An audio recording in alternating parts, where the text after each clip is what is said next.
Everyone, రూపా వంటలకి స్వాగతం సుస్వాగతం. ఈరోజు కర్రీ వచ్చేసి తోటకూర పప్పు అండి. తోటకూర పప్పులో ఉల్లిపాయ, టమోటా, పచ్చిమిర్చి వేసాను. చూసారా ఎంత పేస్ట్ లాగా అయిపోయిందో. నేను ఈరోజు ఉల్లిపాయ టమాటా కూడా కొయ్యలేదండి, పచ్చిమిర్చి అసలు ఏమీ కాయగూరలు కొయ్యలేదు, వేసాను. చూడండి ఎంత బాగా మెత్తగా పేస్ట్ లాగా అయిందో. కాకపోతే కొంచెం వాటర్ ఎక్కువైనాయండి, పక్కగా తీసాను.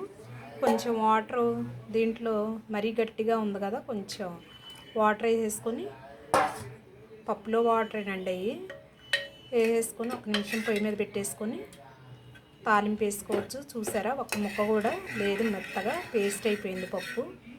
సో అంటే ఏంటంటే కుక్కరు ప్రెజర్ అనేది బయటికి కొట్టుకోకుండా ఉంటే ముక్కలు వేసినా కానీ మెత్తగా పేస్ట్ అయిపోతాయండి. కొయ్యాలి అని ఏమీ లేదు, వేడి ఎక్కువగా ఉంటే.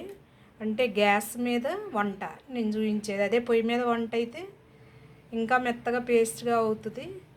ఎందుకంటే పొయ్యి మీద మంట కట్టెలు పెట్టి పెడతా ఉంటే బాగా మంట తగులుతుంది కాబట్టి తొందరగా వంట అవుతుంది. సో ఇలా కొయ్యాలి అలా చేయాలి అన్నీ ఉండవండి.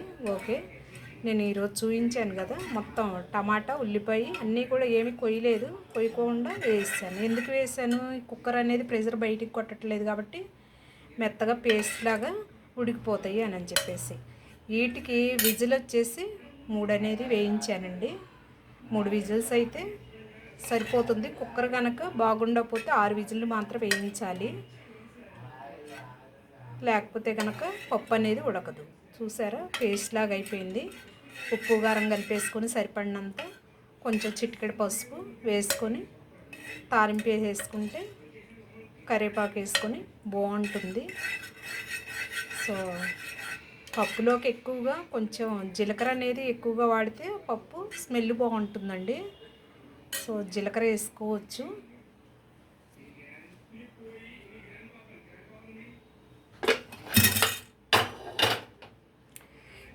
ఈ కర్రీ వచ్చేసి ఏంటంటే బీరకాయ టమాటా పచ్చడి అన్నమాట. ఇది కూర ఏం కాదండి.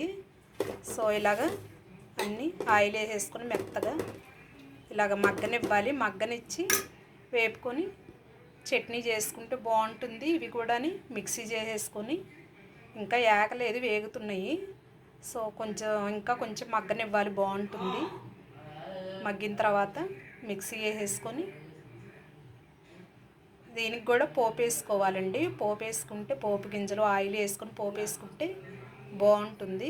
ఇది బీరకాయ టమోటా పచ్చిమిర్చి పప్పులు వేసాను, శనగపప్పు సాయిమినపప్పు వేసాను. ఇందులో టేస్ట్ కోసము చింతపండు సాల్ట్ వేసి మిక్సీ చేసేసుకొని బీరకాయ పచ్చడి పప్పు వేసుకొని తింటే కాంబినేషన్ బాగుంటుందండి.